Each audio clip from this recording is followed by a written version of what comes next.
Israel যদি আর একটি ভুল করে তাহলে তাকে ধ্বংসাত্মক সামরিক প্রতিশোধের মুখোমুখি হতে হবে, এমন হুঁশিয়ারি উচ্চারণ করেছেন ইরানের সশস্ত্র বাহিনীর প্রধান জেনারেল আব্দুর রহিম মোসাভি। ৪ জুলাই তেহরানে প্রয়াত আইআরজিসি কমান্ডার হোসেইন সালামির স্মরণ সভায় দেওয়া বক্তব্যে এই হুঁশিয়ারি দেন তিনি। ইরানের রাষ্ট্রীয় সংবাদ সংস্থা মেহের এ তথ্য জানিয়েছে। জেনারেল মুসাভি বলেন, ইসরায়েল থেকে প্রথম হামলা শুরু হওয়ার পরপরই ইসলামী বিপ্লবের সর্বোচ্চ নেতা আয়াতুল্লাহ আলী খামেনির নির্দেশে একটি সামরিক প্রতিশোধ পরিকল্পনা তৈরি করা হয়।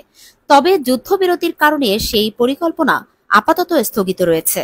তিনি জোর দিয়ে বলেন, প্রতিক্রিয়ার সেই পরিকল্পনা এখন সম্পূর্ণ প্রস্তুত, যে কোনো সময় কার্যকর করা হবে। এই মন্তব্যের মাধ্যমে ইরান ভবিষ্যতের জন্য একটি কঠোর বার্তা দিল বলেই মনে করছেন বিশ্লেষকরা। কারণ তেহরান ইতিপূর্বেও বলেছে, যদি উত্তেজনা বাড়ে তাহলে তারা অপ্রত্যাশিত ও শক্তিশালী প্রতিশোধ নেবে। স্মরণসভায় আইআরজিসির সাবেক কমান্ডার হোসেইন সালামির প্রতি শ্রদ্ধা জানিয়ে মুসাভি বলেন, তার সাহস, দৃঢ়তা ও অটল নেতৃত্ব তাকে একটি যুগান্তকারী চরিত্রে পরিণত করেছে।